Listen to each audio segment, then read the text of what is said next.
Tonight on Y News. The Government Peace Panel leaves the decision to President Rodrigo Duterte after the CPP-NPA terminates its unilateral ceasefire declaration. Senators challenge Amnesty International to prove the findings on cases of extrajudicial killings in the country. The Department of National Defense awaits official order from the president before arresting rogue policemen and drug personalities. House plenary starts deliberation on the proposed re-imposition of death penalty. Over 300,000 Filipinos in the United States face deportation as American President Donald Trump tightens immigration policy. And the Social Security system confirms the availability of funds for the granting of the 1,000 peso pension increase this month. Y News begins now. From the UNTV News and Rescue Command Center, this is Y News with Angelo Castro III, Jerry Alcantara, and Darlene Basingan. Good evening. The Government Peace Panel leaves the decision to President Rodrigo Duterte on whether to uphold or cancel the government's declaration of unilateral ceasefire with the communist rebels. Rosalie Cos will tell us why. If it is up to the presidential advisor on the peace process, Secretary Jesus Dureza, he will recommend to President Rodrigo Duterte to maintain the declaration of the unilateral ceasefire agreement. However, he leaves the decision to the president and calls on the military forces to continue addressing lawless acts and suppress violence and terrorism. Government Peace Panel Chair and Labor Secretary Silvestre Bello, on the other hand, believes that the government and the communist rebels must be more determined to push for the peace talks. The capital value is that while you are talking, more talks, less shooting. No talks, more shooting. In other words, while we are talking, the level of violence is lowered. Today, the New People's Army has terminated its unilateral interim ceasefire through a video uploaded into internet. Idinideklara ng Komite Sentral ng Partido Komunista ng Pilipinas at ng Pambansang Command sa operasyon ng New People's Army ang pagtatapos ng unilateral na deklarasyon ng tigil putukan ngayong araw, Pebrero 1. The termination of the unilateral ceasefire will be in effect on February 10 at 11:59 p.m. Madlaw says among the reasons of the termination are the failure of the Duterte administration to fulfill its promise of releasing all political prisoners and the alleged territorial encroachment of the military in areas covered by the People's Democratic Government. However, the communist leader also said the CPP-NPA still support the peace negotiations between the government and the National Democratic Front. The government and the NDF Peace Panel are expected to discuss and agree on a joint bilateral ceasefire deal this month. Rosalie Cos, UNTV News and Rescue, Malacanang. Some senators have challenged Amnesty International to prove its claims that the Duterte administration is indeed guilty of crimes against humanity. Joyce Balancho will tell us why. The Amnesty International claims that the Duterte administration is guilty of crime against humanity due to the high number of killings amid the country's war on drugs. According to this human rights organization, the series of deaths prevalent almost every day is a product of a systematic and organized scheme by the authorities. The report is based on a study conducted on 59 alleged cases of extrajudicial killings across 20 locations in the country. Justice Secretary Vitaliano Aguirre defends the government's drug war and says drug personalities who are the subject of the operation are not actually part of humanity. Hindi naman tutuin. Ganyan din yung Human Rights Watch and Against Humanity. Ang sabi kong yun, mga criminals, yung mga drug lords, drug pushers, they are not the humanity. Ang humanity, hindi silang humanity. Justice Committee Chair Senator Richard Gordon and Senator Panfilo Lacson both challenged the organization to show evidence to back up their claims. They can say anything about that, but we still have to prove it. And it's a good thing that they say that, in fact. because that puts a hold on some reckless people who may be doing such things. I'm not speaking in defense of this administration, pero kung ganun ka-sweeping yung allegation or accusation, dapat suportahan nila ng facts or evidence. Hindi naman ganun kadaling mag-prove nung sinasabi nila. Senator Laila De Lima, on the other hand, believes that pronouncements and orders by the President and the PNP chief to kill drug personalities who resist arrest can be enough evidence to say that these killings are state-sponsored. The lady senator also warns the administration that such reports can trigger any intervention from the International Criminal Court or the ICC. So saan nanggagaling yung pera na yan? Kailangan naman pinupondohan ng pribadong mga personalidad. That's why I've always maintained also that these cases of EJ cases and summary executions are state-sponsored, state-inspired, state-tolerated. Meanwhile, in a statement, the Philippine National Police maintains that they have been respecting and upholding human rights. They have also clarified that not all 40,000 cases mentioned in the report are extrajudicial killings. They claim to have investigated these deaths and have filed murder cases in court against suspects. Joyce Balancio, UNTV News and Rescue, Senate of the Philippines. Philippine National Police Chief Ronald De La Rosa couldn't contain his anger upon seeing today the 7 erring policemen in Angeles City, Pampanga. Jun Soriao reports. Legitimate! Bakit nyo pinira? Bakit nyo binugbog? Anong klase legitimate operation? Kahiya kayo, sobra-sobra na ginawa nyo. Pangilang biktima nyo yun? Ilang Koreano na ginano nyo? Ikaw, team leader! Pangilan! Nagpulis kayo para magsindikato? Ha? Nagpulis kayo para papahiya yung uniform? PNP Chief Director General Ronald Bato de la Rosa was furious when he faced the 7 policemen involved in the robbery and extortion of 3 Korean nationals. According to the PNP Chief, the cops are clear embarrassment to the PNP. Alam mo namang sira-sira na kami dahil sa ginagawa nila, di ba? Nasisira na kami ng husto dahil sa ginagawa.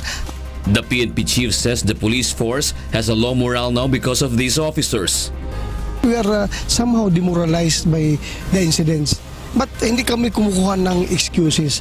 The PNP chief asserts that only 2% of their members are scalawags and vows to clean up their ranks before his term ends. Before I retire, I wish to cleanse the whole PNP. Regional Director of Central Luzon Police Chief Superintendent Aaron Aquino meanwhile confirms that 2 of the 7 cops are victims of mistaken identity. Lately, isa doon ay umamin na totoong ginawa nila. Sinabi niya rin na yung 2 doon talagang hindi kasama at meron 2 pa ay isa pa na hindi kasama sa 7 na isinama namin. However, the number of suspects remained at 7 based on the testimony of one of the Korean victims. Jun Soriao, UNTV News and Rescue, Philippines. The Department of Justice will start this Friday the reinvestigation on the abduction and murder of Korean businessman Ji Ik-ju.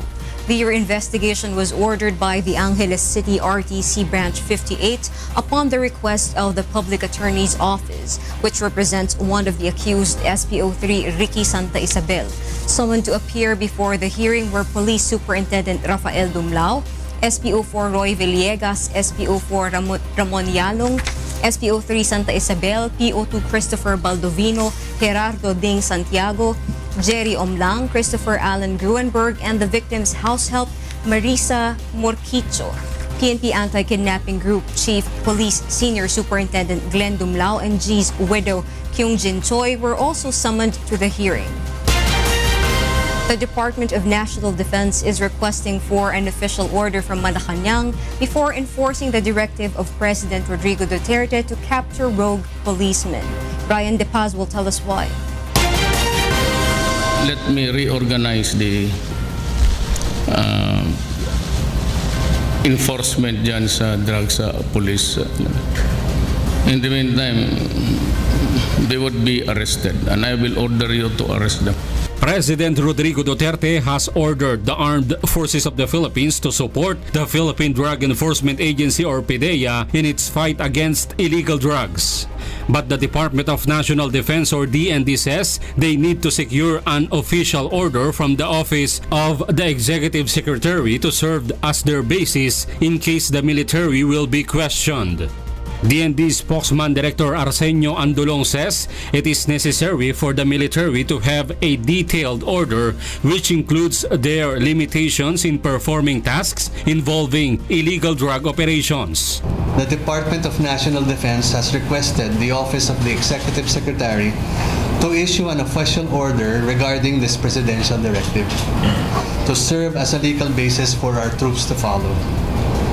By the same token, the President's verbal directive to arrest quote-unquote scalawag cops should also be covered by a formal order. Although the directive has yet to be formally written, the AFP can still escort PDEA during its operations or sign a memorandum of agreement with them in terms of anti-illegal drugs operations. There are no talks yet on the process of the said directive of the President to the AFP.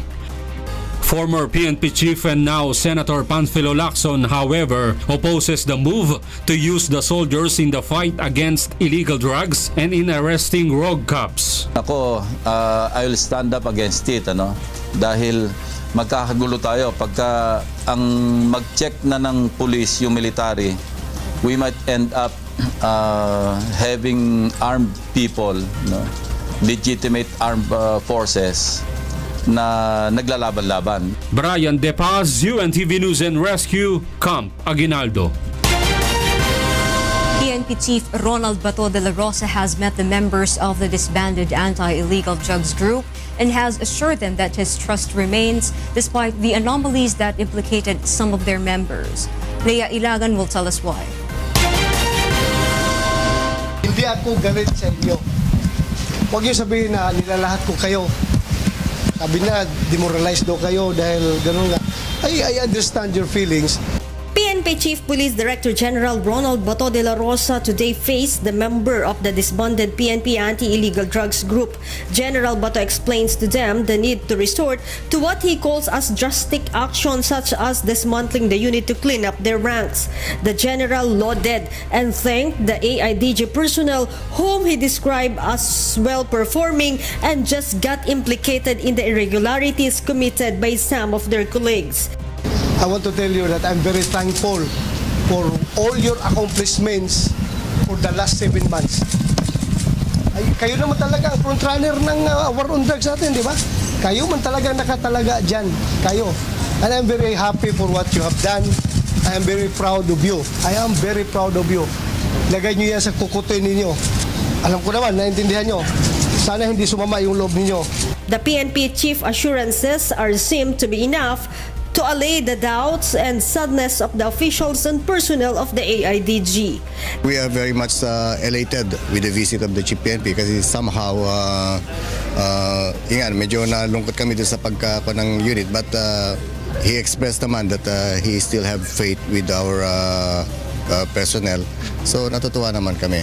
Saya po kami na nandito po ang ating Chief PNP at napugunes niya ang effort namin. Malungkot nga kami, sabi ko sa inyo, pero dahil sa nandiyan si Chief PNP na nagtitiwala pa rin sa amin, ay kami po ay lubos na pa at naging masaya po. The PNP chief also ordered Colonel Ferro and his men to not neglect the cases they're handling, although they are to be transferred to other units. Colonel Ferro will be assigned as a Deputy Director for Firearms and Explosive Office.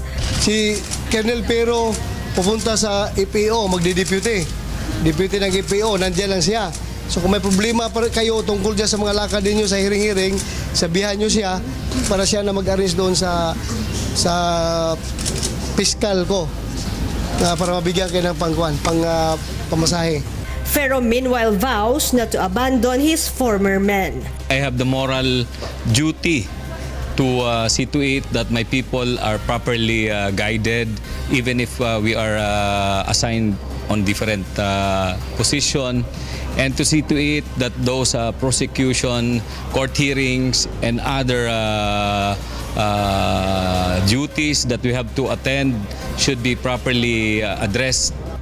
Leia Ilagan, UNTV News and Rescue, Camp Crame. The Davao Region Police intensifies its efforts in conducting internal cleansing among its ranks. Victor Cosare will tell us why. The likes of Police Superintendent Rafael Dumlao and SPO3 Ricky Santa Isabel are not a reflection of the whole police force. This was the pronouncement made earlier today by PRO 11 Regional Director, Police Chief Superintendent Manuel Gailan, expressing his disgust in the anomaly that involves the two police officers. Dumlao and Santa Isabel are tagged as among those behind in the killing of Korean businessman Ji-ik Ju. The controversy led the PNP leadership to dismantle the anti-illegal drugs unit of the organization and will now focus on internal cleansing.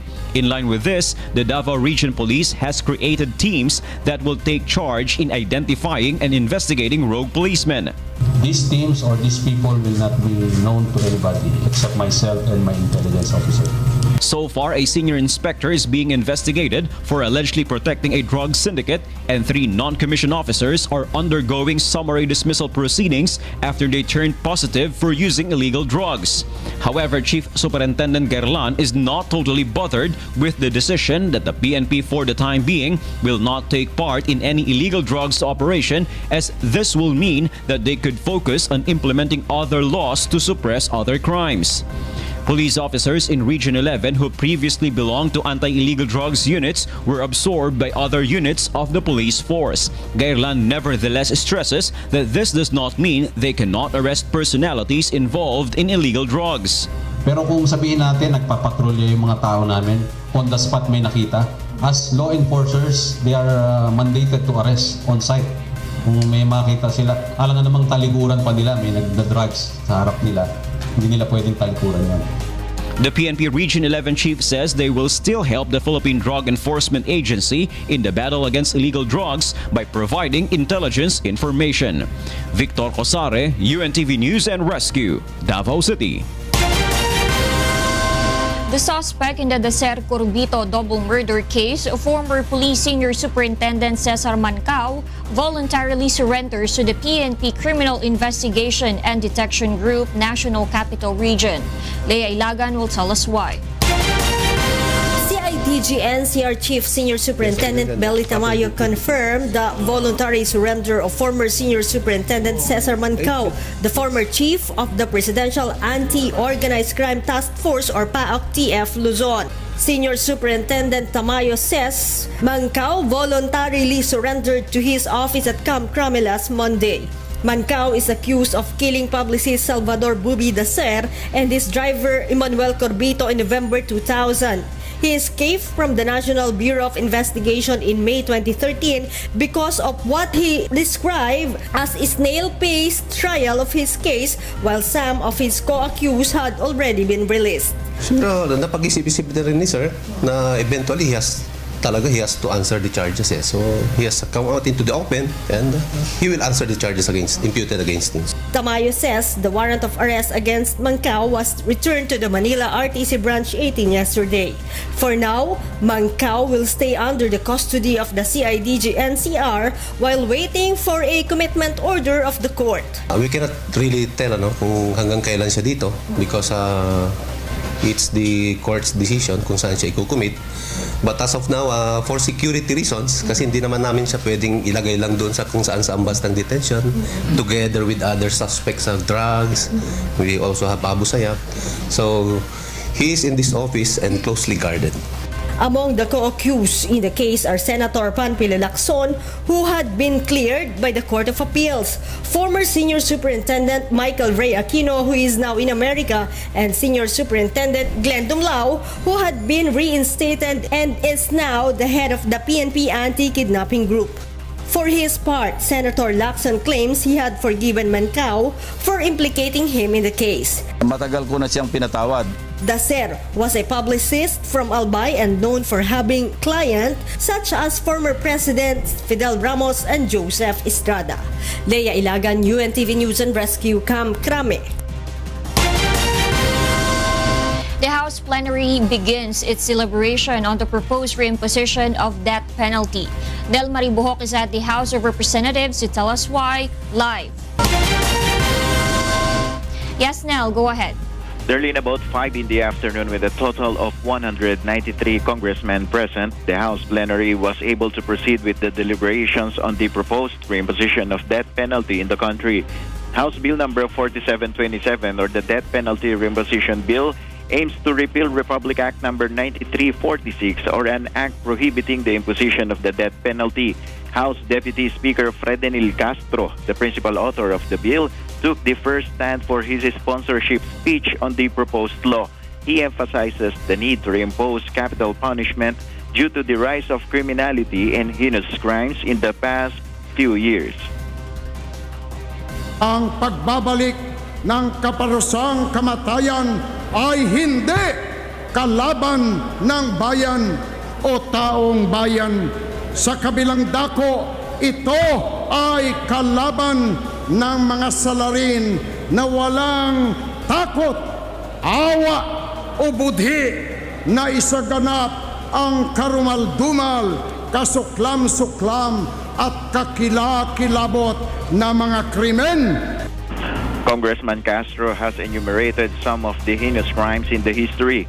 These include the 2009 Maguindanao Massacre and the recent kidnap-slay incident to Korean businessman Ji Ik-ju. Ang kanyang abo ay ipinaanod sa tubig ng palikuran upang hindi madiskubre ang krimen kapareho ng biktimang Koreanong mamumuhunan na si Ji Ik-ju, na ang pangarap ay tumanda, magretiro sa Pilipinas. The sponsorship speech of Congressman Castro lasted about 58 minutes, and with its time for House Committee on Justice Chairman Reynaldo Umali to speak, some congressmen left, thus the number of attendants declined. Thus, the floor failed to reach the number of congressmen required for a quorum. For this reason, Opposition Congressman Buhay Party List Representative Lito Atienza motioned to suspend the quorum. Because of that, Congressman Umali and two other congressmen failed to deliver their sponsorship speech. At about 6:30 p.m., the session adjourned. The deliberation of the death penalty reimposition bill will continue next week. Darlene?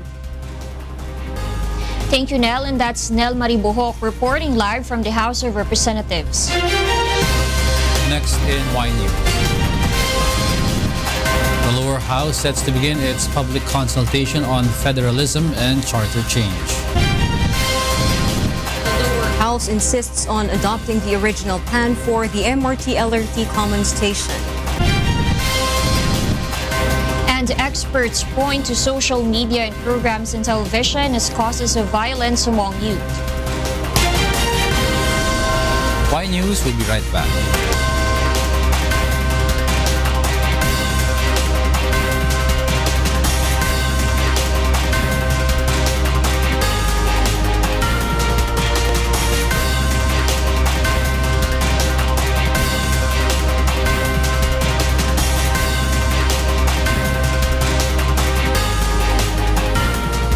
Members of the House Committee on Constitutional Amendments will start going around the country in connection with a proposal to amend the 1987 Constitution.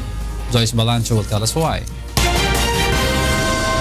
The leadership of the lower house has invited political experts from the academe to discuss federalism and the proposal to amend the 1987 Constitution. Although only less than 20 lawmakers attended the discussions, it doesn't mean that Solons have no interest in the talks about charter change. Siyempre, yung iba naman, fully brief na kung ano yung federal form of government. In line with this, House Committee on Constitutional Amendments member Congressman Ben Evardones says they will start the conduct of a nationwide public consultation on charter change. The lawmakers plan to do the consultation in Davao City, Dagupan, Bacolod, and Tacloban in the next 2 months. Start na yung roadshow, yung federalism. The House leadership expects Malacanang to release next week the complete list of the 25 members of the Constitutional Commission who will outline the provisions of the Constitution. The lower house targets to convene in July to start the deliberations on the proposed charter change and the shift to a federal form of government. Joyce Balancio, UNTV News and Rescue, Quezon City. The Senate Committee on Electoral Reforms and People's Participation admits that it is a big challenge for the upper chamber to pass the anti-political dynasty bill. Aga Kaakbay will tell us why. 30 taon na ho yung constitution natin. Aklarado that the state shall prohibit political dynasties as may be defined by law.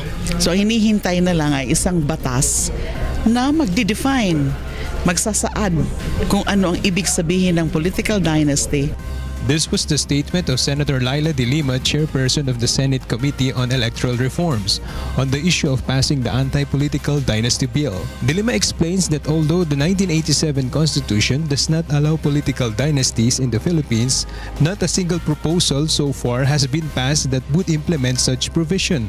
At the hearing this morning, the Senate discussed 5 anti-political dynasty bills filed by Senators Panfilo Lacson, J.P. Ejercito, Loren Legarda, Franklin Drilon, and Grace Poe. Some propose to extend the provisions to up to 3rd and 4th degree of consanguinity and affinity from the previous 2nd degree to those who wish to seek elections in government positions. According to Dr. Ronald Mendoza of the Ateneo School of Government, the increase in percentage of political dynasties in the country may seriously affect the country's democracy. Dynasties, nag-i-increase siya sa mga probinsya natin sa Pilipinas. So, according to our latest data set, 78% of the Philippine Congress is dynastic. And it was only about 72% some years back. Almost 9 years back. So, according to this, and we studied the trends, parami yung dynasties sa Pilipinas. So, this is not a good sign of the health of our democracy. Despite the challenges, Senator De Lima appeals for respect to the existing Constitution. Aga Kaakpa, UNTV News and Rescue, Senate of the Philippines. The executives of Unilever Philippines and organizers of the Close Up Forever summer concert in Pasay City last year are now facing criminal charges over the death of 5 concert goers. Roderick Mendoza will tell us why. Executives of Unilever Philippines are now facing charges for criminal negligence in relation to the Close Up Forever summer concert tragedy in Pasay City last May 2016. 5 concert goers died due to drinks laced with party drugs. Based on the National Bureau of Investigation autopsy report, the remains of the victims tested positive for illegal drugs. This morning, the NBI, accompanied by lawyers of the victim's kin, filed formal complaints against 13 Unilever executives and close-up party organizers. Among those charged were then Chairman and CEO Rohit Jawa, Marketing Director for Close-Up Alberto Trinidad, and Close-Up Assistant Brand Manager Bea Lagdameo. The owners of the production company and the security agency contracted for the event were charged as well. Since Unilever is the organizer, they should more or less know the capability, the credibility, the professionalism, meaning we contracted you, so you must have done a good job. The NBI says Unilever should have ensured the capability of the security agency to guard and prevent any attempt to smuggle illegal drugs into the concert venue. It was revealed that no drug-sniffing dogs were deployed and the organizers did not coordinate with the Philippine Drug Enforcement Agency or PDEA. The family is, again, is happy that although justice is slow, at least this case would be moving forward already. In a statement, Close-Up spokesperson Ed Sunico says their management is deeply saddened by the events and that they will continue to cooperate in the proceedings before the Department of Justice. Roderick Mendoza, UNTV News and Rescue, Manila. The Commission on Appointments, or CA, approves the confirmation of Ramon Lopez as the Department of Trade and Industry Secretary and Emmanuel Piñol as the Secretary of the Department of Agriculture.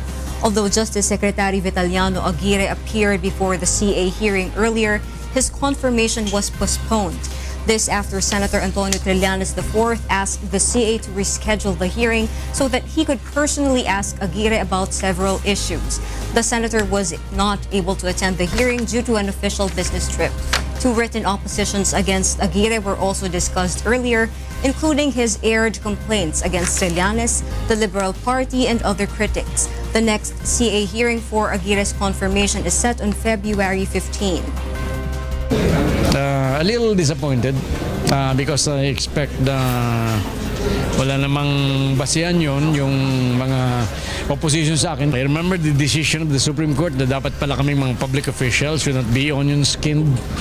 Kaya I'll be more tolerant sa mga banat sa akin o sa mga disrespect sa akin. Kaya I believe na wala nang problema doon. In other news, hundreds and thousands of Filipinos in the United States of America will be affected by the new immigration policies of the Trump administration. Ray Pelayo will tell us why. Migrante International is worried of the effect of the imminent deportation of the Filipinos in America due to the implementation of immigration policies of the newly seated President Donald Trump. The group says there are around 310,000 undocumented OFWs in the United States, and this figure might be added to the unemployment rate in the Philippines once deported. Migrante is also complaining of the OFWs not fully benefiting from the government programs. Malaking crisis ho yung haharapin natin in terms of dun sa pagbalik nitong mga Filipinos na nanggaling ang abroad. The Department of Foreign Affairs confirmed the figure of undocumented Filipino workers in the U.S. DFA spokesperson Charles Jose says the Philippine government is preparing for the possible effect of the massive deportation. The Bangko Sentral ng Pilipinas noted the possible effect of the deportation on the rate of remittances, especially if it will coincide with the repatriation of OFWs from the Middle East. OFW remittances contribute 10% to the country's gross domestic product. Medyo may impact, no?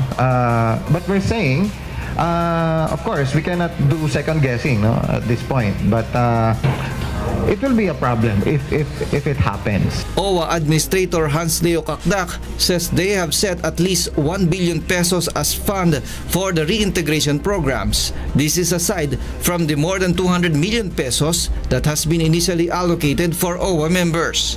Well, meron na existing na Department of Labor programs, yung Assist Well programs, no? In terms of assisting on the welfare, employment, livelihood, as well as legal assistance. Ray Pelayo, UNTV News and Rescue, Quezon City. Good news, so Social Security System, or SSS pensioners, the agency is ready to release the pension increase this February with the initial amount of 2,000 pesos. Grace Casin will tell us why. 2.2 million Social Security System, or SSS pensioners can now receive the 1,000 pesos increase they have been waiting for. And because SSS wasn't able to make the release of the initial amount of 1,000 pesos in January, the agency will add it to the February release for a total of 2,000 pesos. This will be deposited to the bank account of the pensioners. The increased pension release will take place as soon as President signs the executive order. Yung pong pera nakahanda na nakaabang na yon, and anytime na ma-receive na namin yung instructions from the Office of the President, go na po talaga. Roberto Cuerdo, a pensioner, is very happy upon hearing the news. As early as now, he already has a prepared list of where the money will go when he receives the pension. Sa bahay, yung mga pag-ano ng kuryente, tubig, ganun po. Saka maintenance ng gamot. Only half of the approved 2,000 pesos pension increase will be given to the pensioners beginning this year. The remaining 1,000 pesos will be given in 2022. that additional contribution will be used naman to lengthen the actuarial life. Kaya at the end of the day po, 2040 ang lifespan ng pension ng SSS Pension Fund. The SSS warns employers who have become delinquent in remitting the premium contributions of their employees. To date, 41 employers have already been convicted for failure to remit said contributions. Grace Casin, UNTV News and Rescue, Quezon City. Experts point to social media and programs in television as causes of violence among youth. Mon Locson will tell us why. Youth seen fighting inside or outside schools are common scenes in videos posted on social media. According to Dr. Camille Garcia, a psychologist, these kinds of videos go viral on the internet because they are turning to be a form of entertainment. Yung nakikita natin ngayon, it no longer states na it's something relevant, it's a news. Ang lahat ng bagay nagiging entertaining sa atin. Pag nakita mo yung mga ganon na away, parang, uy, tingnan nyo nga, panoorin nito. Pero never mo na sasabihin na, ay, may umawat. Dr. Garcia adds that social media and some programs on television are two of the reasons why young people are now becoming violent. Kasi parang wala na tayong control eh. So noon, pag sinabi mong ganito na may ginawa yung adult, may magsasabi na mali yan. Ngayon, post lang ng post, tinitingnan mo ngayon, wala man nagsasabi na huwag niyong tularan itong naka-viral video na to. This is Van. He was almost stabbed by his classmate inside their school in I Academy in Makati last night when he discovered the obscene photos that his classmate has compiled. Good thing that he was able to grab the knife and only his hand got wounded. The incident prompted Van's mother to file a case against his classmate. Tutuloy ko po yung demanda kasi nakakatakot po eh. Baka may mangyari sa ibang mga bata, mahirap na po para maging alerto naman po yung eskwelahan din po. Based on the report by Digital in 2017 Global Overview, the Philippines rank 1 in the world with the longest hours spent online and on social media, with an average of 8 hours and 59 minutes every day. Experts say the situation might get worse if children will not be guided in using the internet. Sometimes we use social media as our parang next parent. Since napapatahimik yung isang bata, parang okay na lang kasi tahimik, nasa loob naman ng bahay. Pero you no longer knew your son or your daughter pagdating sa ganyan kasi yung thinking nila, it's entirely different. The advice of some experts to parents to impose a limit on their children in using the internet and involve them on outdoor activities. Mon Locson, UNTV News and Rescue, Philippines. Teachers from the National Capital Region are preparing for a massive protest on Friday. Michael Miguel will tell us why.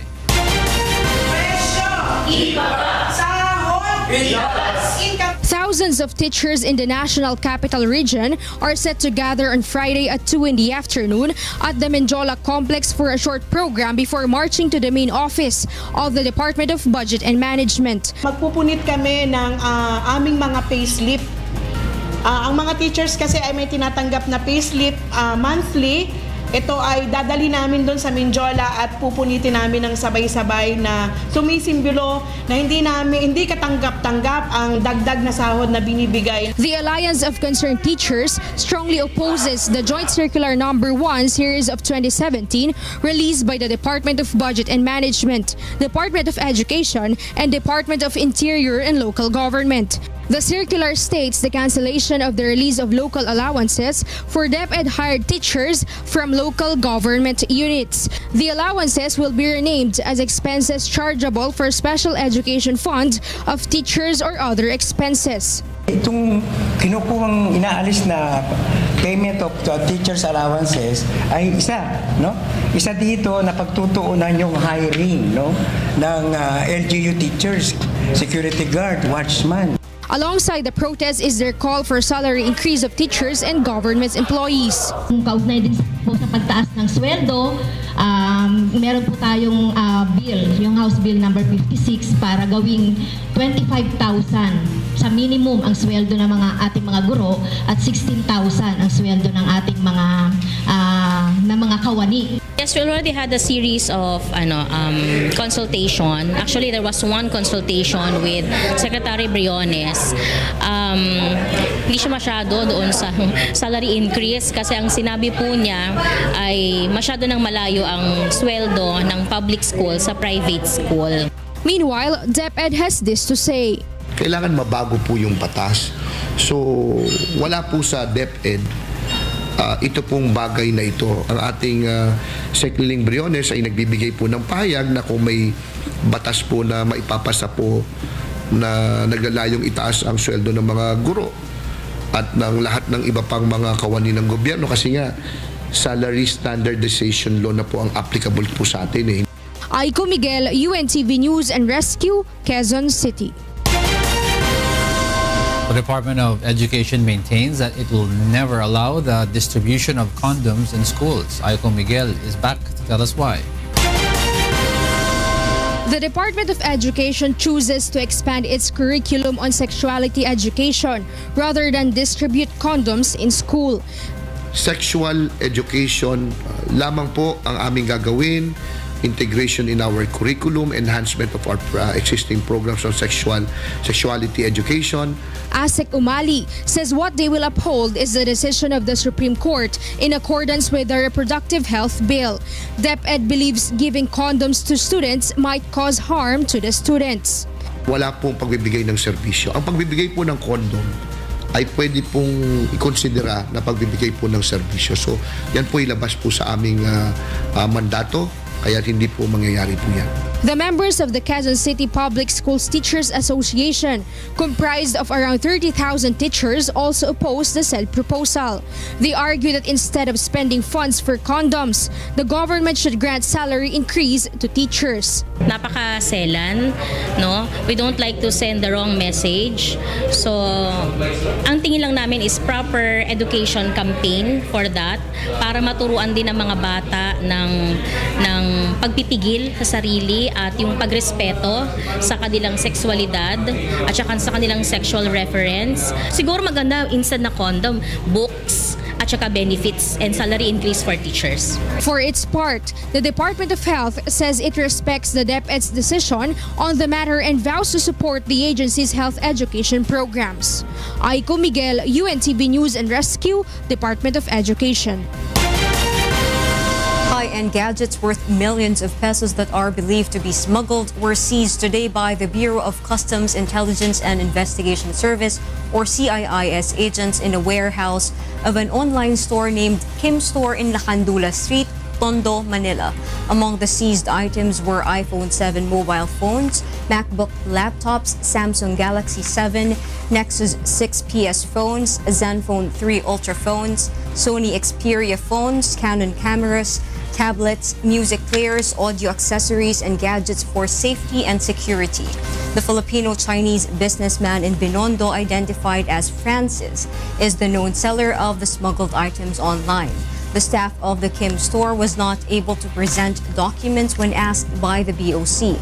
The seized items are now padlocked inside the warehouse and are tightly guarded by CIIS agents. Commissioner Faeldon says they will now regularly conduct raids in warehouses, storehouses, and depots. The House Committee on Metro Manila Development insists on the need to follow the original plan of the MRT-LRT common station developed in 2009. John Nano is back to tell us why.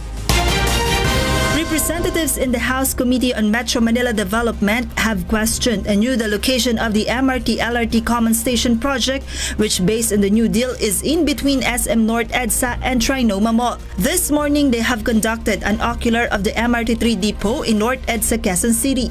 The inspection was aimed at determining the possible effects to commuters and establishments of the common station that will connect the LRT1 and MRT3 to the soon-to-be-built MRT7.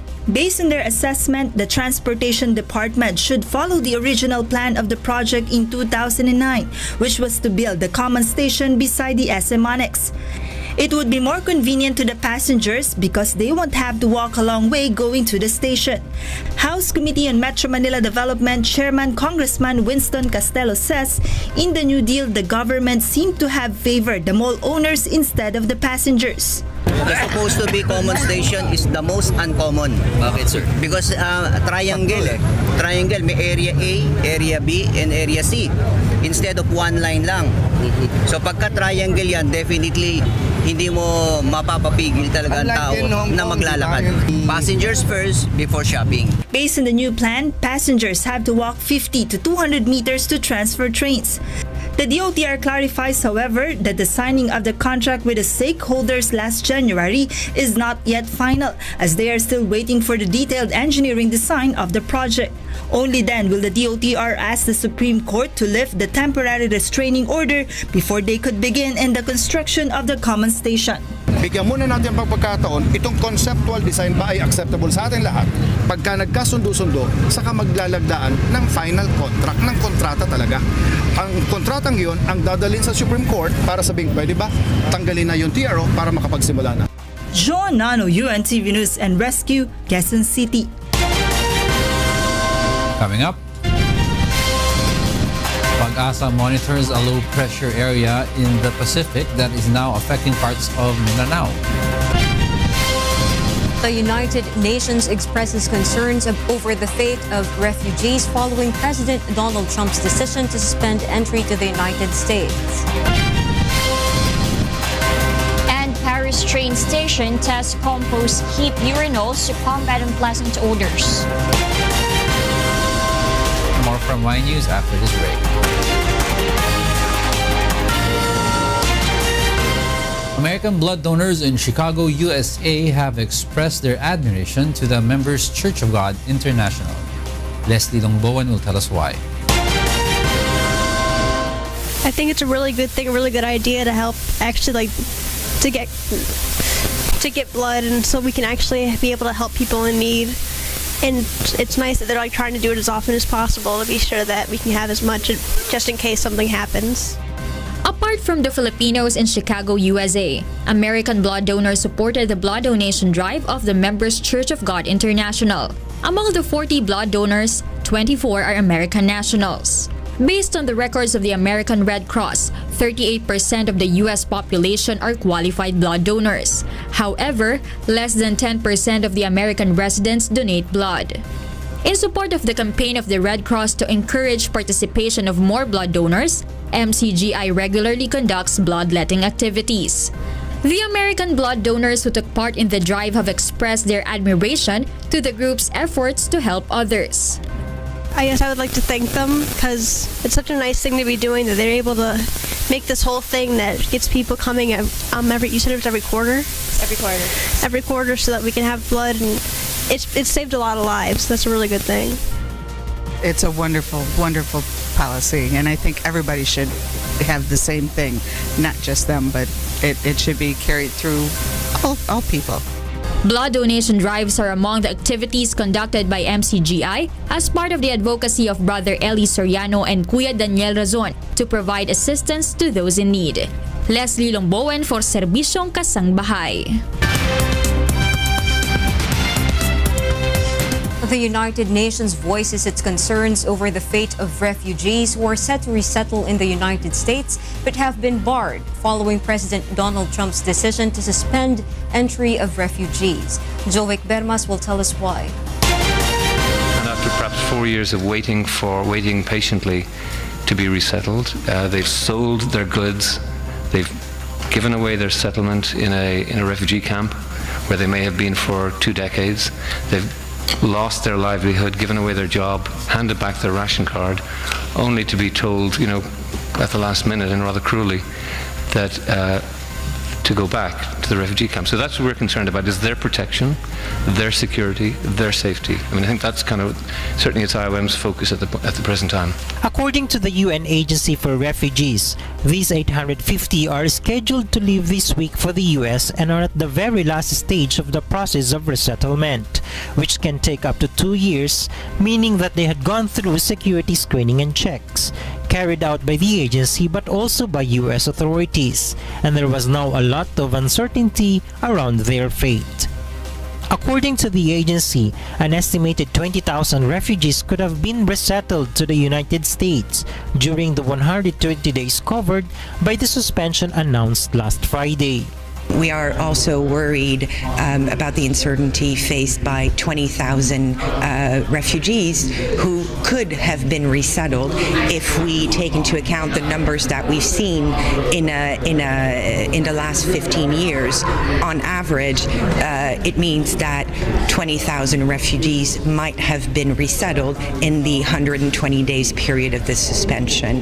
The IOM, however, has refused to criticize the US president's decision to suspend entry of refugees, saying that every country in the world has the right to determine who would come across its borders, and that up to now, the United States had contributed for the greatest part to the refugee resettlement program, and called on other countries to welcome refugees. Indeed, it's probably high time that other countries stepped forward and showed just a modicum of the same degree of openness that the US has shown. Jovic Burmas, UNTV News and Rescue, Europe. The Attorneys General of Massachusetts, Virginia, and New York launched legal challenges to Trump's immigration order. James Bontuyan will tell us why. Massachusetts, New York, and Virginia has joined the legal battle against U.S. President Donald Trump's travel ban, which the White House deems necessary to improve national security. The challenges contend the order violated the U.S. Constitution's guarantees of religious freedom.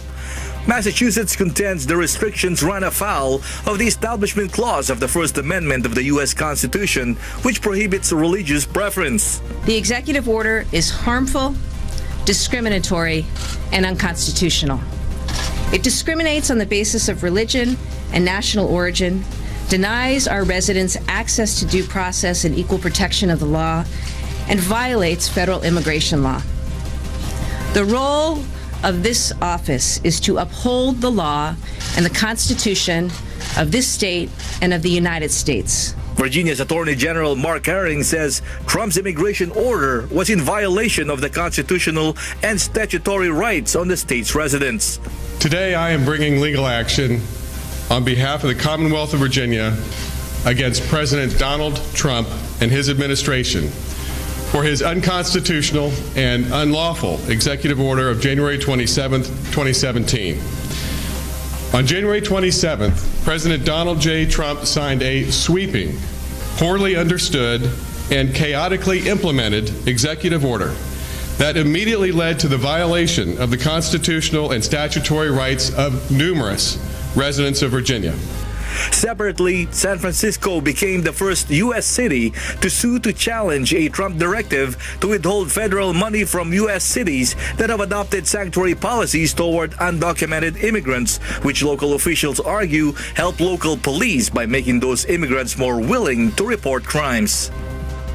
The restrictions on the 7 Muslim-majority countries and new limits on refugees have won the support of many Americans, with 49% of responders to a Reuters poll conducted Monday and Tuesday saying they agreed with the order, while 41% disagreed. James Bontuyan, UNTV News and Rescue, USA. Japan denies manipulating foreign exchange and monetary policy for trade gains. Dante Tigzon will tell us why. Japan hits back at U.S. President Donald Trump on Wednesday insisting that foreign exchange rates are decided by markets and are not being manipulated, as the U.S. president said. The dollar was put on the defensive after Trump criticized China, Germany, and Japan, saying they are devaluing their currencies to the disadvantage of the United States. That put pressure on currency markets in Tokyo's morning trade. トランプ大統領は日本と中国の通貨安政策を名指しで批判したということですので、当然ドル安円高圧力為替市場ではかかっているという状況ですよね。The dollar's lead briefly fell to 112.08 yen. keeping Japanese policymakers on edge over the pain. A yen rebound could inflict on Japan's export-reliant economy. 株価の方にも当然その円高が進んだことによる悪影響っていうのが一時、見られていますので、日本経済にとってはちょっと、重しとなっている発言になっている様子ですね。Japanese Chief Cabinet Secretary Yoshihide Suga rejects Trump's devaluation claims, saying his criticisms is inappropriate. この金融緩和は国内の物価安定目標のために向けられているものであると、円安誘導を目的したものではないと、ここは明確にですね、述べているところでありまして。 Suga said Japan would like to pursue further understanding on the economic relationship with the U.S. when Prime Minister Abe meets the President on February 10. Dante Tigzon, UNTV News and Rescue, Tokyo, Japan. Two portable urinals which help turn urine into compost are installed outside the busy Paris train station in France. June Garin will tell us why. An eco-friendly urinal which turns urine into compost used to grow plants has been installed in a busy Paris train station to combat unpleasant odors. The designers of the Uri-Trottoir, meaning pavement urinal, say that the spot outside the Gare de Lyon is one of the smelliest sites in the city, and station authorities hope their portable lavatory will help tackle the problem. Each urinal is composed of a slot for urine, leading to a lower compartment filled with vegetal matter, which eventually decomposes to make compost. The urinals are topped with decorative plants to make the installation easier on the eye. The larger versions can be used 600 times before they need to be emptied. Upon getting full, they send an electronic signal to the compost collection. The product is a green solution, according to its designer Lauren Lubo. Et en fait, les urinoirs chimiques ne sont pas si vertueux que les toilettes sèches, que les urinoirs secs. Parce que les urinoirs chimiques, en fait, réorientent leurs urines vers des stations d'assainissement classiques. Là, on en fait quand même du compost, donc un engrais. Donc, c'est-à-dire qu'on est dans une réflexion d'économie circulaire. On va réutiliser en fait deux déchets que sont les sciures de bois, les copeaux et la paille, avec un autre déchet qui est l'urine, pour en faire quelque chose qui va vraiment servir à faire pousser des plantes. The vegetal matter is removed and turned into compost, which will be used to fertilize plants, but not crops used for human consumption. Non, on va éviter en fait d'utiliser ce compost pour l'alimentation, pour faire pousser des poireaux ou des carottes. Pour la simple et unique raison, c'est que y a des personnes qui prennent des médicaments, et donc ces molécules de médicaments vont se retrouver dans les urines et dans le compost. Donc autant éviter cet usage. For now, the first two urinals have been set up at the Gare de Lyon, with a further 3 planned for a busy neighborhood in the western French city of Nantes in the spring. The creators also say there has been interest from the authorities in Cannes, Lausanne in Switzerland, and Saarbrücken in Germany. June Garin, UNTV News and Rescue, Paris, France. Those are the reasons behind the news, February 1, 2017. I'm Angelo Castro III. Reasons we deliver to you as they unfold. I'm Jerry Alcantara. And I'm Darlene Basingan, because we need to know. We will always ask why. Thank you for watching Y News.